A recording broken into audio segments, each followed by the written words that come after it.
The first time I knew the company was rotten was not in a boardroom.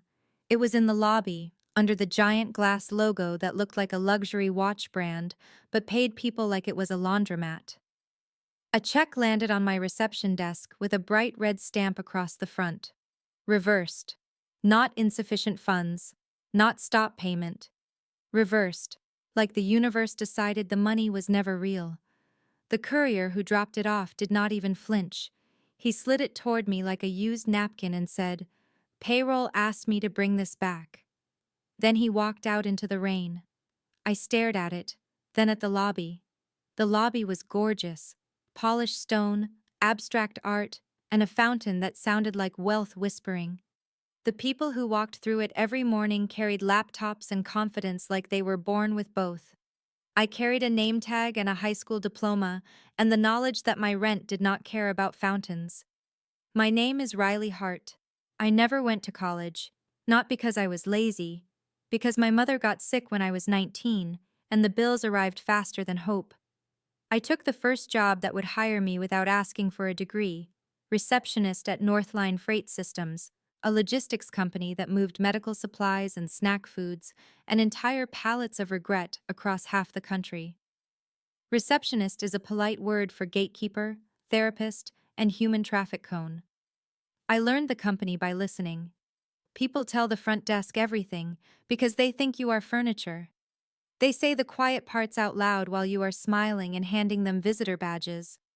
I learned which executives were cheating, which managers were lying, and which departments were drowning while marketing hosted another luncheon with decorative cupcakes. I learned that the company ran on two things: schedules and fear. My manager was Dana Krill, Director of Administrative Operations. Dana had a business degree, a designer tote bag, and a voice that could curdle milk. She wore her education like a weapon and used it on anyone who did not have one. Every day she found a new way to remind me I was not supposed to be in the building. "Riley," she would say, tapping my name tag like it was a bug. "You are doing great for unskilled labor." Unskilled labor. That phrase followed me like a bad perfume. If I solved a calendar conflict for 3 executives, Dana said it was luck. If I caught a vendor scam before accounting did, Dana said it was common sense, like I was a well-trained dog. If I stayed late to cover the desk and keep the lobby from turning into a riot, Dana said I was eager, in the way people describe a child who wants praise. But I watched, I listened, and I learned. Northline had a payroll team that looked exhausted all the time. They walked through the lobby like ghosts with coffee stains.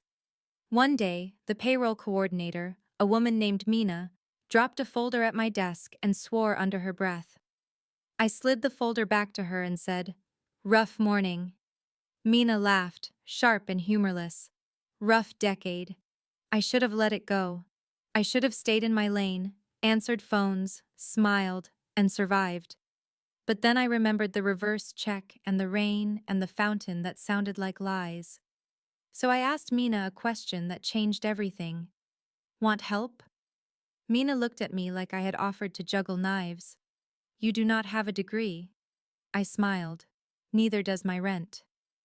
2 weeks later, I was learning payroll basics during lunch breaks, sitting in a tiny office that smelled like toner and panic, watching Mina run reports like she was defusing bombs.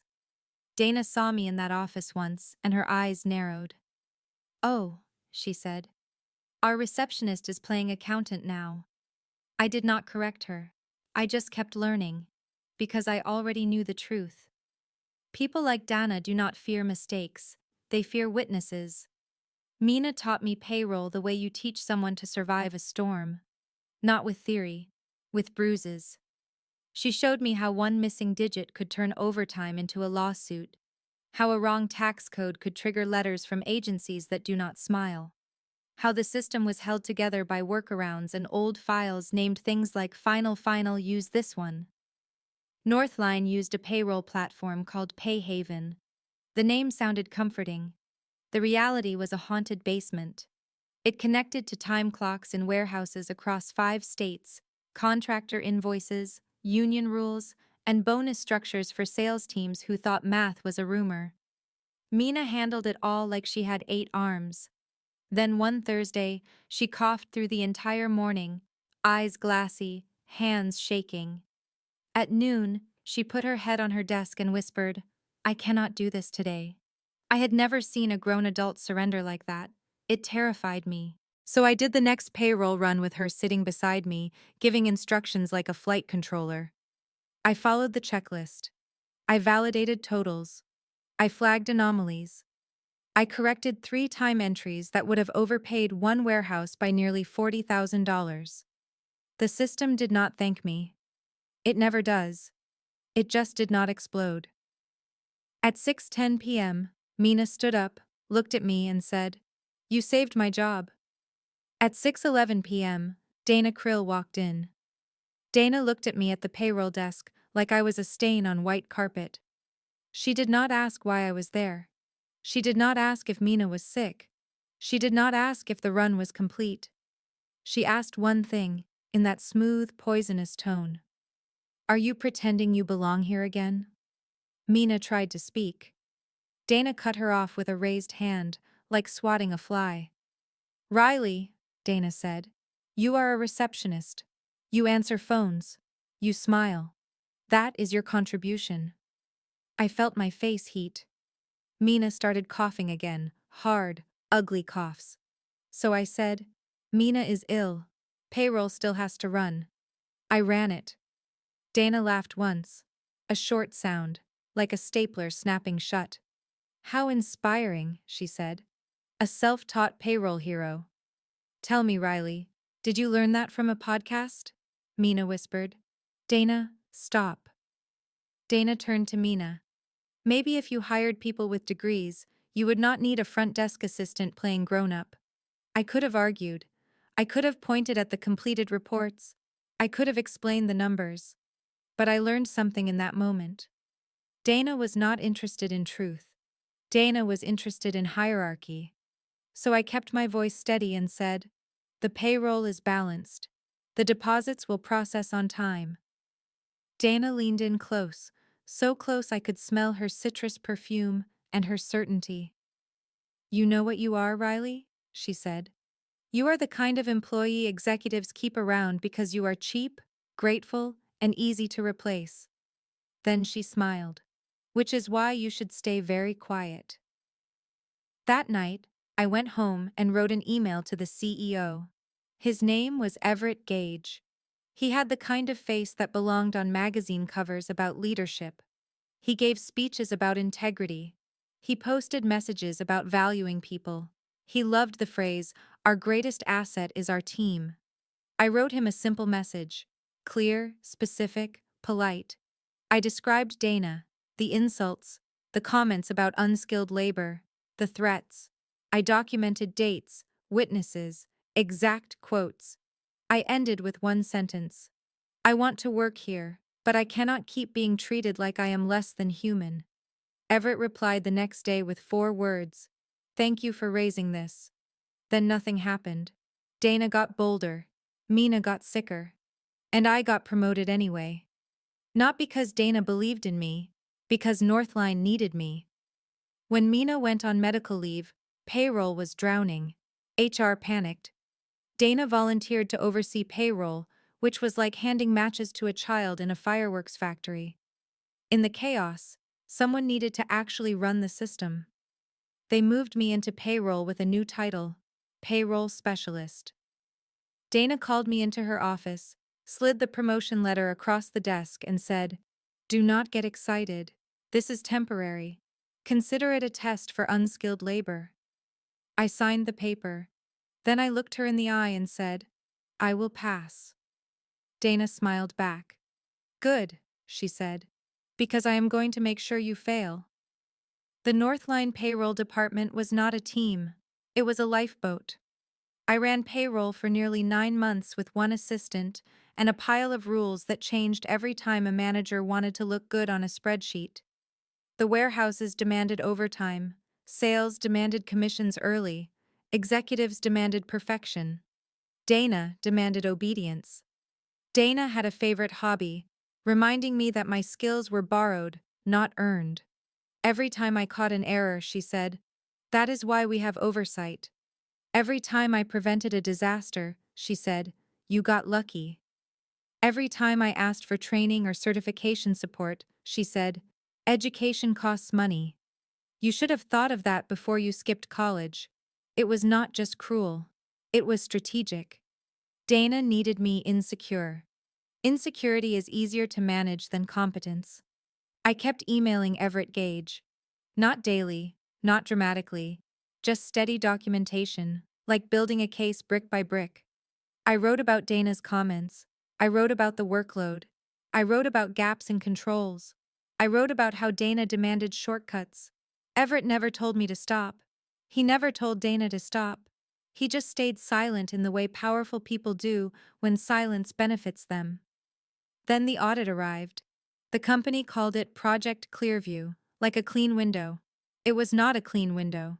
It was a mirror held up to leadership, and they did not like what they saw. A third-party audit firm walked in with neat suits and clipboards, and the kind of smiles that mean, we already know.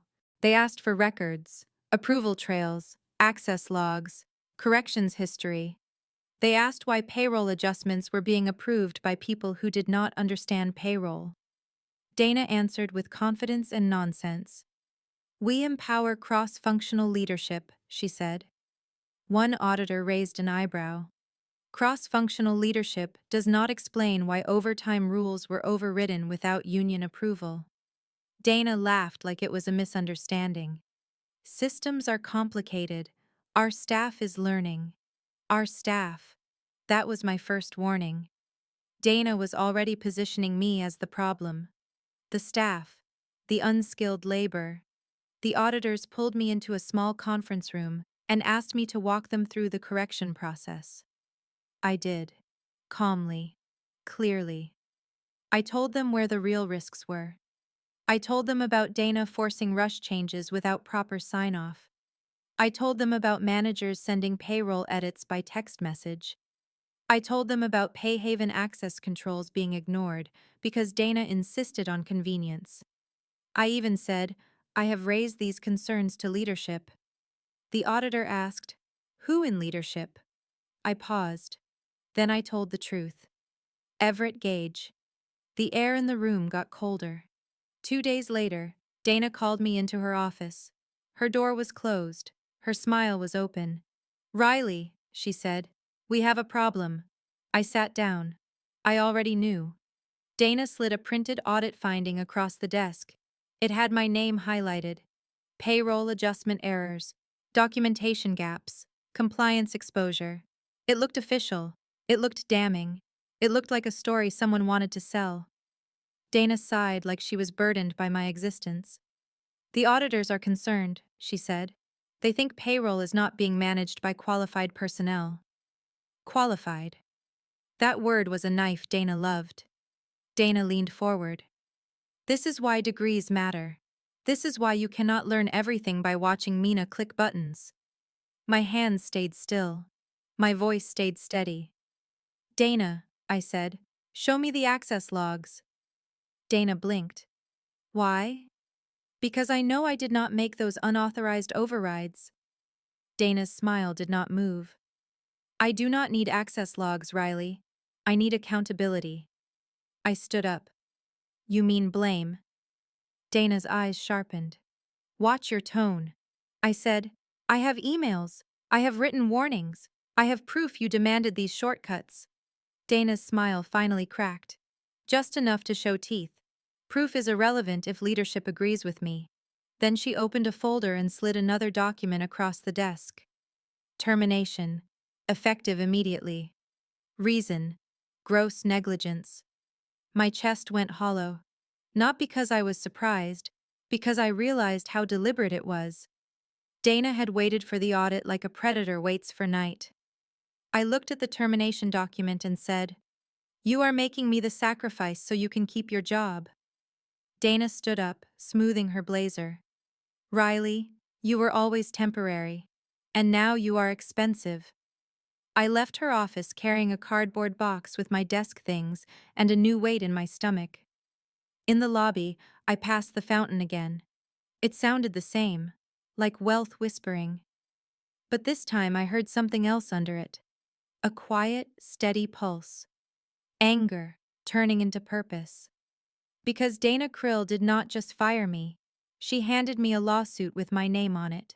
And for the first time in a long time, I smiled. I did not go home and cry. I did not post a rant. I did not beg Everett Gage for mercy.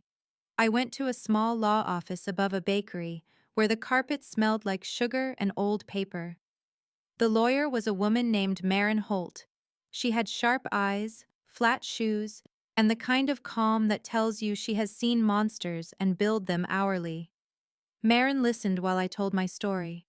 Reception desk, payroll, Dana, the degree insults, the ignored emails, the audit, the scapegoat firing. When I finished, Maren asked one question. Do you have receipts? I slid a flash drive across the desk. It contained every email I sent to Everett, every response he gave, every payroll note Dana forced me to document, and screenshots of messages where managers demanded illegal shortcuts. I kept everything because when you are treated like you do not belong, you learn to archive your existence. Maren plugged the drive into her computer and scrolled. Her mouth tightened. This is not just wrongful termination, she said. This is negligence with lipstick. Then she pointed at a thread where I warned Everett about access control failures. He thanked me for raising it, then ignored it, then approved a budget cut that reduced payroll oversight. Maren leaned back and said, They fired you because they expected you to disappear. She paused. Do you want revenge, or do you want justice? I said, I want them to admit what they did. Maren smiled, small and dangerous. That costs extra. We filed the lawsuit. Northline responded with the corporate classic, deny, deflect, attack credibility. Their lawyers called me untrained, inexperienced, unreliable. They implied I was bitter because I did not have a degree. Dana even added a statement that said I was grateful for the opportunity and overwhelmed by the responsibility. Overwhelmed. It was cute, watching them rewrite my spine into a sob story. Then discovery started. Discovery is where corporate arrogance goes to die. Maren demanded internal messages, audit notes, access logs, executive calendars, budget discussions. She demanded the communications related to Project Clearview. Northline tried to stall. They tried to redact. They tried to claim privilege. Maren filed motions like she was sharpening blades. Then the first bomb landed. An email from Dana to Everett, sent 2 weeks before the audit. Subject: Payroll Risk and Optics. Dana wrote, Riley is the weakest link. She has no degree and no leverage. If Clearview finds gaps, we can contain liability by separating her from the company. Contain liability. Separating me. Like I was a leaking pipe, Everett replied. Agreed. Handle it quietly. Quietly. Maren printed that email and placed it on the table in front of me like a trophy. That is intent, she said. That is greed wearing a tie. Then came the access logs, the ones I asked Dana for. They showed that Dana herself had used an admin account to override payroll rules during the period the audit flagged. Multiple times. Late at night. From her office. Dana had done the thing she blamed on me. Because Dana assumed nobody would look. But auditors look. Lawyers look harder. We found more. A budget memo where Everett refused to fund payroll system updates because it would impact quarterly bonuses. A message thread where executives joked about payroll errors like they were trivia. A note from the audit firm warning that Northline was exposed to regulatory penalties if leadership did not fix access controls. Everett replied, We will accept the risk this quarter. Accept the risk. Meaning, accept the workers' suffering. Maren built the case like a cathedral. Every email was a stained glass window showing exactly who Northline worshipped. Money. Dana tried to settle early, quietly, with a number that sounded big to normal people and insulting to Maren. Northline offered 6 figures and a confidentiality clause. Maren laughed. She literally laughed. They did not just hurt Riley, Marin said. They endangered thousands of employees. They lied to auditors. They punished the person who warned them. And they built their bonus plan on neglect. Northline changed tactics. They tried to smear me publicly. They leaked that I was fired for gross negligence. They hinted I was incompetent. They expected me to break. But I had spent years being called unskilled labor. I had learned how to swallow insults and keep moving. This time I did not swallow. This time I watched the monster walk into court. Dana sat at the defense table with perfect hair and a brittle smile. Everett sat beside her looking calm, like he could charm gravity. Then Marin stood up, held up the email, and read it to the room. Riley has no leverage. We can contain liability by separating her. Everett's face changed. Not much. Just a flicker. The jury saw it. And for the first time, I saw something better than anger. I saw fear. Because they realized the receptionist they ignored had turned into the witness they could not outrun. The trial lasted 2 weeks, but Northline started losing in the first 10 minutes. Marin opened with a simple statement that hit harder than any speech. Northline did not fire Riley Hart because she failed payroll. Northline fired Riley Hart because she told the truth. Dana's lawyers tried to paint me as a hobbyist who wandered into payroll like a tourist. They pointed at my lack of degree like it was a criminal record. They asked if I had taken formal courses. I answered with the same calm every time. No, I said. I learned because the work had to be done. They asked if I understood compliance regulations. I said, I understood enough to warn the CEO in writing, repeatedly. Then Marin introduced the warnings I sent to Everett, one after another. Dates, subject lines, risks clearly stated. Marin asked Everett, under oath, did you read these emails? Everett tried to dodge. I receive many emails. Marin slid one printed page toward him. Thank you for raising this, Everett wrote, after I described Dana's harassment and the payroll control failures. Marin asked, after thanking Riley for raising these issues, what actions did you take? Everett paused. He said, we were evaluating priorities. Marin nodded, then asked, was one of those priorities protecting executive bonuses? Everett's lawyer objected. The judge allowed it. Everett hesitated too long. The jury noticed. Then came the access logs. Dana's fingerprints all over the overrides. Dana's admin account touching the exact payroll entries the audit flagged. Dana doing the thing she claimed I did. Dana tried to explain it away. It was oversight, she said. Marin asked, oversight at midnight. Dana's face tightened. Marin asked, oversight while writing an email that says Riley has no leverage and can be separated to contain liability. Dana's eyes flashed. That email was taken out of context.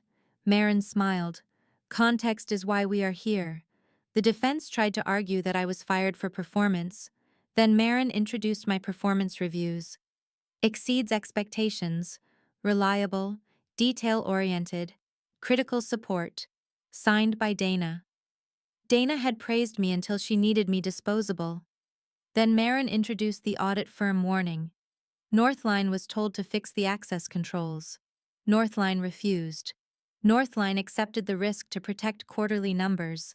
When the judge asked for closing arguments, Marin kept it short. This company treated a woman without a degree as expendable labor. When she became essential, they used her. When she warned them, they ignored her. When their negligence surfaced, they blamed her. That is not an accident. That is a business model. The jury deliberated for 6 hours. 6 hours felt like 6 years. When they returned, the foreperson read the verdict with a voice that did not shake. Liable, wrongful termination, retaliation, punitive damages, total $10 million. Dana's face went pale. Everett's face stayed calm for half a second, then he swallowed, hard. I did not scream. I did not cry in the movie way. I just closed my eyes and exhaled, like I had been holding my breath since the day I sat at that reception desk and watched a reverse check slide across polished stone. Northline tried to appeal. Marin was ready. But they settled instead, because appeals create records, and records create headlines. The settlement did not come with silence. That was my condition. Donna wrote an internal apology admitting management error. Everett signed a statement acknowledging ignored warnings. The company promised payroll system reforms and independent oversight. The news picked it up anyway. Not because I begged for attention, but because $10 million tends to make reporters curious. Northline stock dipped. Executives shuffled. Dana resigned. Everett announced a sudden retirement for personal reasons, which is corporate for, please stop asking questions. Me? I did not buy a mansion. I did not buy revenge jewelry. I paid off my mother's medical debt. I fixed my roof. I put money aside for the people who would never see a jury. Then I did something that would have made Dana Krill choke on her citrus perfume. I enrolled in one class at a community college. Not because I needed to prove anything, because I wanted to. The last scene in my head is still that lobby fountain. It sounded like wealth whispering. Now it sounds like a warning. Do not confuse a degree with a spine. Do not confuse a title with competence. And do not, under any circumstances, underestimate the receptionist. Because the receptionist hears everything. And sometimes, she keeps the receipts.